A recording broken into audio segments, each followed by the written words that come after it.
আগামীকাল সূর্যগ্রহণ। ওই শয়তান রাহু ঘোষণা করে দিয়েছে যে আগামীকাল ও সূর্যদেবকে চিরতরে গ্রাস করে নেবে। এ কোনো হুমকি নয়, এ আমাদের পরীক্ষা, দেবতাদের শক্তির, আমাদের সম্মানের। ওই শয়তান রাক্ষস রাহুর সাহায্য নিয়ে আমাদের দেবতাদের উপর প্রভুত্ব স্থাপন করতে চাইছে। রাহু যদি দেবতার সম্মান পায় তাহলে আমাদের এই দেবলোক ধ্বংস হয়ে যাবে, আর রাক্ষসদের পাশবিক প্রবৃত্তির জন্য আমাদের দেবতাদের সাত্ত্বিক বাতাবরণ দূষিত হয়ে যাবে। আপনারা কি এরকম হতে দেবেন? কখনো না। ওর অহংকারকে আমরা খণ্ডিত করব। ওই রাক্ষসদের নরকে বিতাড়িত করব আমরা। নরকে বিতাড়িত করব আমরা। নরকে বিতাড়িত করব। ইতিহাসের পুনরাবৃত্তি ঘটবে, আর এবারেও দেবতাদের হাতে অসুরেরা পরাজিত হবে। পরাজিত হবে, পরাজিত হবে। হে আমার মৃত সেনা, আমি তোমাদের নরক থেকে মুক্তি দিয়ে দ্বিতীয় জীবন দান করেছি, যাতে তোমরা দেবতাদের কাছে নিজেদের পরাজয়ের আর মৃত্যুর প্রতিশোধ নিতে পারো। রাক্ষস শক্তির হোক বিকাশ! রাক্ষস শক্তির হোক বিকাশ! রাক্ষস শক্তির হোক বিকাশ! রাক্ষস শক্তির হোক বিকাশ! রাক্ষস শক্তির হোক বিকাশ! হে আমার মৃত সেনা, আমাদের সুনিশ্চিত করতে হবে যে আগামীকালের সূর্যগ্রহণ যেন অন্তিম সূর্যগ্রহণ হয়। একবার যদি একবার সূর্যকে রাহু গ্রাস করে নেয়, তাহলে সমগ্র সংসার অন্ধকারে ডুবে যাবে, অর্থাৎ রাক্ষসদের উদয়, অর্থাৎ সমগ্র সৃষ্টির উপর আমাদের অধিকার।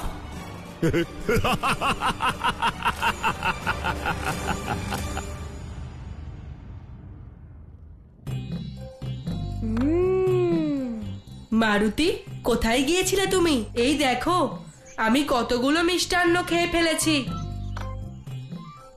আগে আমাদের পেটটা দেখো, তারপর বলো। কিছু না হলেও আমরা ৩-৪ বার মিষ্টান্ন তো খেয়েই নিয়েছি। তাহলে আমরা জিতলাম, দাও আমাদের পুরস্কার। এখনো প্রতিযোগিতা সমাপ্ত হয়নি মিত্র, আমি তো আরম্ভই করিনি। বেশ, একটা সুযোগ তোমাকেও দিয়ে দিচ্ছি, কি বন্ধু? হ্যাঁ কাকা, দিন আগে লাড্ডু।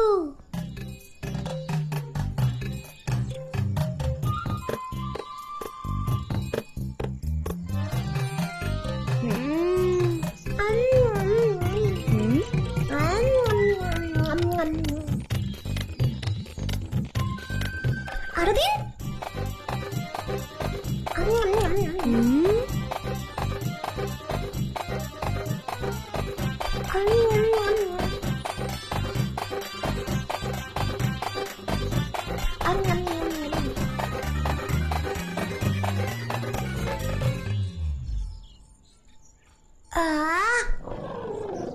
আরো দিন না কাকা, আরো কয়েকটা পেলে ভালো হতো। সর্বনাশ হয়ে গেল। আমার দোকান, আমার ভান্ডার সব শূন্য হয়ে গেছে যুবরাজ। কিন্তু আমার খিদে এখনো মেটেনি যে। এখন তো শুধু আমি অবশিষ্ট আছি, আমাকেই খেয়ে ফেলুন। এ আপনি কি বলছেন কাকা? আপনি যতটা খেয়েছেন যুবরাজ, এটা তো পুরো গ্রাম খেয়ে ফেলতো। তাও আপনার খিদে না মিটলে আমি কি করতে পারি? এই নিন, ধরুন পাতা। চলো মিত্র।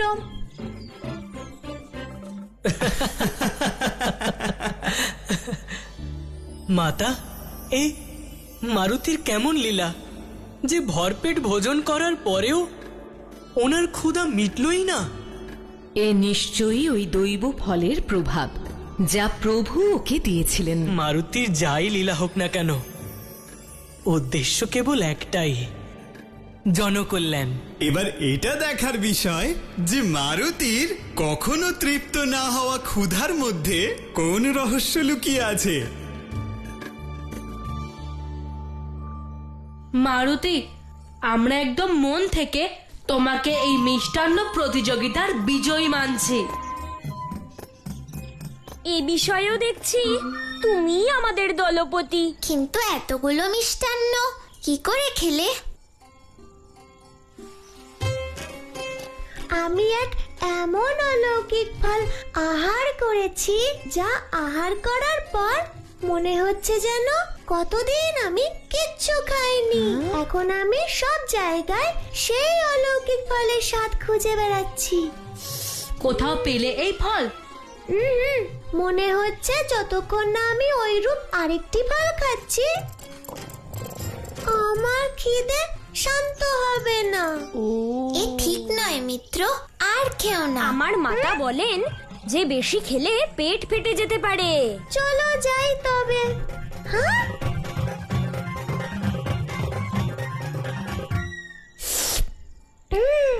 আরে শোনো, আগে ওই মঙ্গলাল হালুইকর আমার কাছে লাড্ডু নিতে এসেছিল, বলছিল যে ওর সমস্ত জিনিস বিক্রি হয়ে গেছে। কি বলছেন কি? আরে আমি সত্যিই বলছি। কিন্তু কিনলো কারা? আরে সেটা তো আমি জানি না, হয়তো রাজবাড়ির কেউ হবে।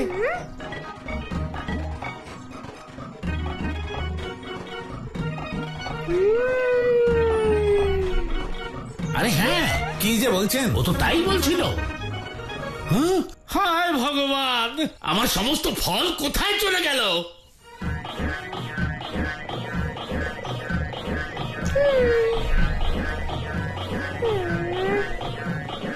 কি করি এবার? না মন তৃপ্ত হচ্ছে না পেট ভরছে। ওই গৃহ থেকে সুন্দর গন্ধ আসছে, সুস্বাদু কিছু হচ্ছে মনে হয়।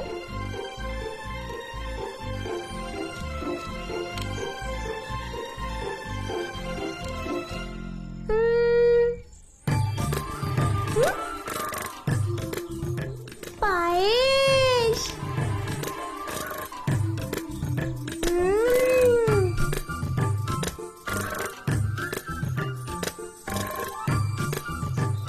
এখনো পেট ভরলো না।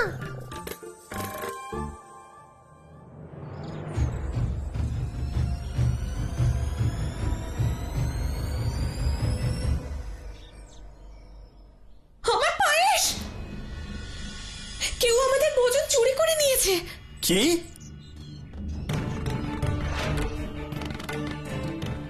সবাই শোনো, আমার ফল আর মিষ্টান্ন কেউ চুরি করেছে। প্রণাম মহাদেব।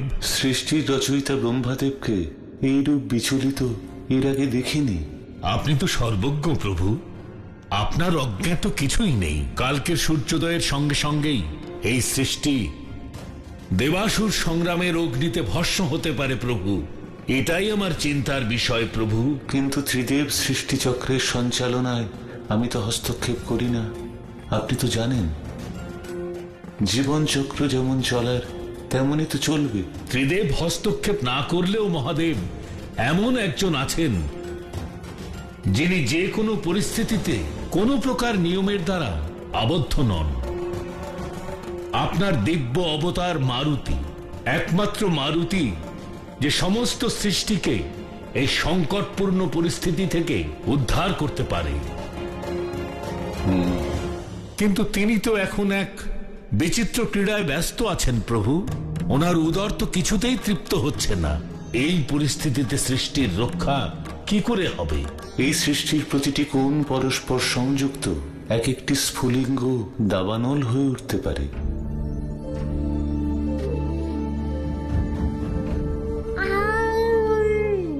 যা আপনাদের আজকে বিচিত্র ক্রীড়া মনে হচ্ছে, তাই হয়তো ভবিষ্যতে লীলা হয়ে উঠবে। অর্থাৎ এই মুহূর্তে শুধু এটুকুই বলি যে মারুতির এই ক্ষুধা দেবতার অসুরদের অহংকারের লড়াই, তার সাথে অধিকার স্থাপন এই ক্ষুধার সঙ্গে জড়িত। আর এখান থেকেই শুরু হবে মারুতির হনুমান রূপে যাত্রা। সুরেলি, সুরেলি! হ্যাঁ রানীমা, সুরেলি, মারুতিকে কোথাও দেখেছো? না রানীমা, মারুতি কক্ষে নেই। সারা মহলে খুঁজলাম, জানি না সে কোথায়, জানি না সে কি আনন্দ পায় আমাকে চিন্তায় ফেলে। মা,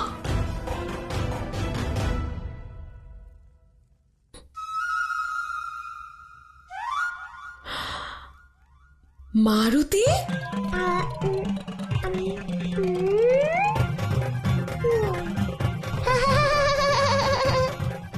সমস্ত জায়গায় খুঁজেছি, আর তুমি এখানে।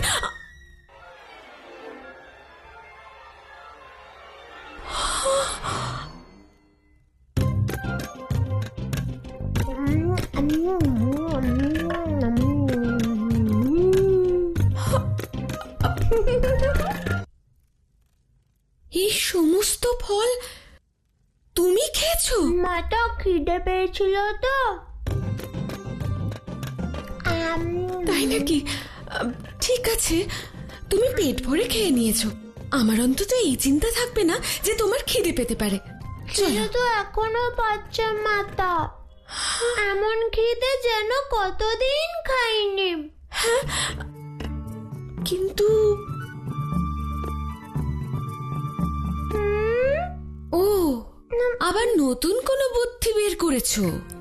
কিন্তু আমার হাতে এখন এত সময় নেই। সূর্যগ্রহণের আগে আমাকে পুজো করতে হবে, তার প্রস্তুতি নিতে হবে।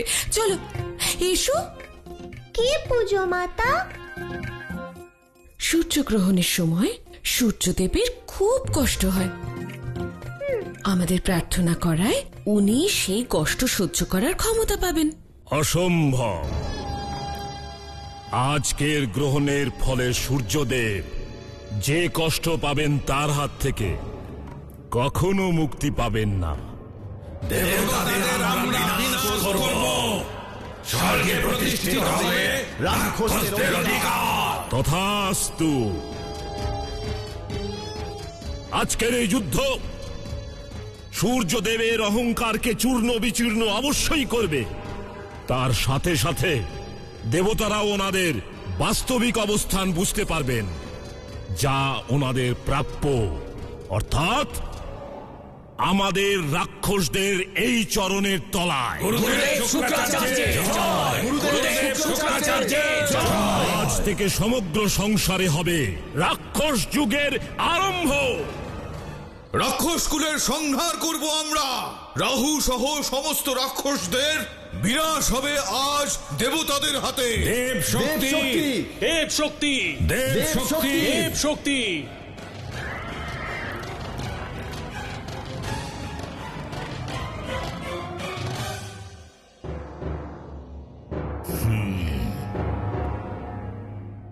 আজকের যুদ্ধের নির্ণয় তো নির্ধারিতই রয়েছে।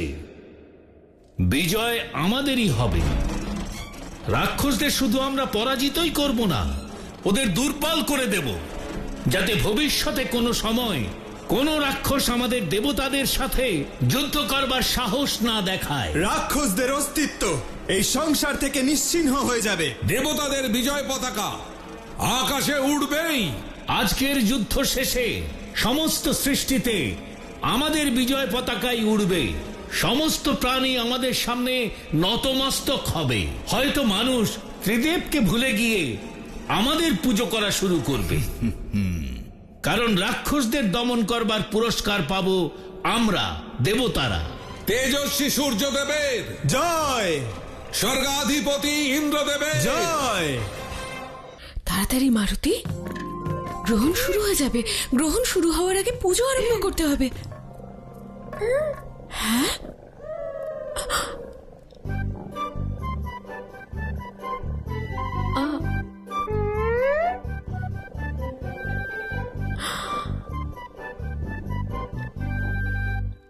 এই শব্দ তো আমার পেট থেকে আসছে।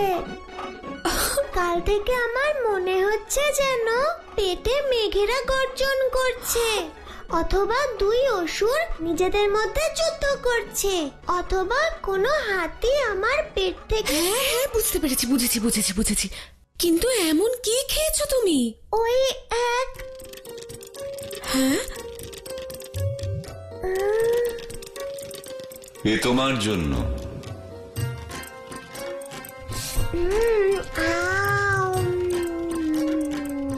এক এমন অলৌকিক ফল যার স্বাদ ঠিক যেন অমৃতের মতোই সুস্বাদু।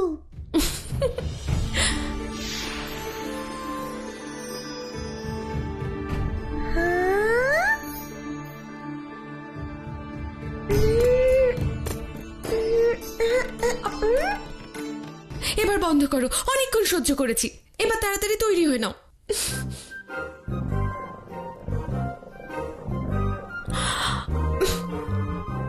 খিদে পেয়েছে মাতা, যতক্ষণ না ওই রূপ আরেকটি ফল খাচ্ছে। আমার খিদে মিটবে না। সেই একটি ফল তুমি গ্রহণের পরেই পাবে, বুঝেছো? রানীমা, মাতঙ্গবনী এসে গেছেন। হ্যাঁ, চলো মারুতি, তাড়াতাড়ি চলো, চলো চলো।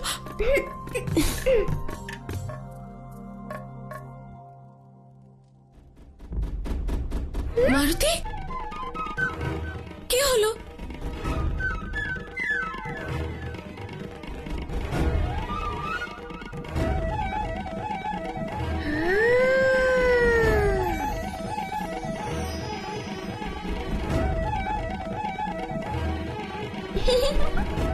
ওই সেই অলৌকিক ফল।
মারুতি, এসো। কি? মাতা গ্রহণ লাগার পূর্বে একটি ফল খেয়ে নি, শুধু একটি। মারুতি, তুমি তো থালা ভর্তি ফল খেয়েছো, আর একটি ফলে কি হবে? তৃপ্ত হবে আমার মন। রানীমা, শিগগিরই চলুন, পুজোতে বিলম্ব হচ্ছে। মারুতি, শুধু একটি ফল, ঠিক আছে? তারপর কিন্তু তুমি চলে আসবে। ঠিক আছে। আর যেন তোমায় ডাকতে না হয়। চলো।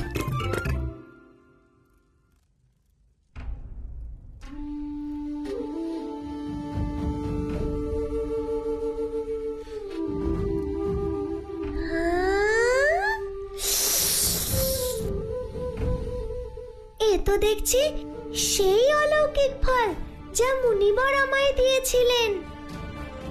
এ তোমার জন্য। কিন্তু কোনো গাছ দেখতে পাচ্ছি না তো। যেখানে এই ফল ফলেছে লুকিয়ে আছে মনে হয়।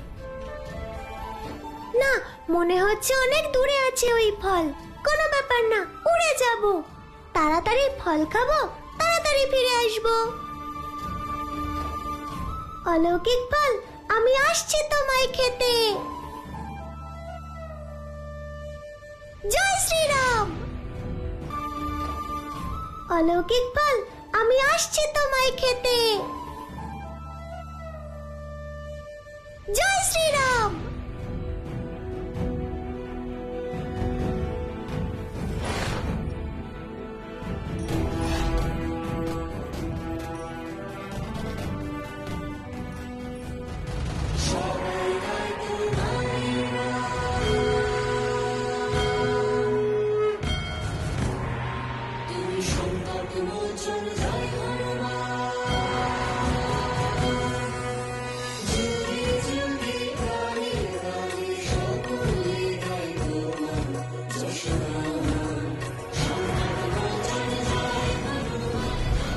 এ কেমন অদ্ভুত লীলা প্রভু!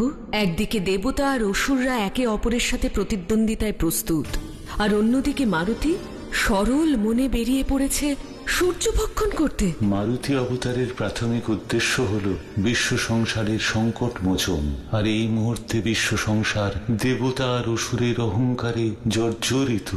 সেই সময় আসন্ন যখন মারুতিকে তার দৈব শক্তি দিয়ে এই প্রলয়কে রোধ করতে হবে।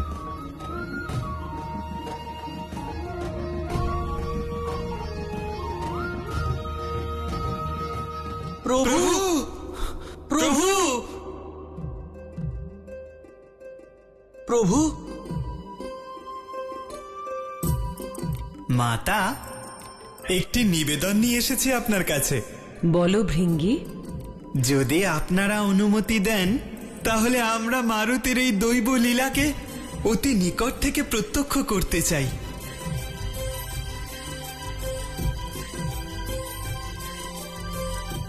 হর হর হর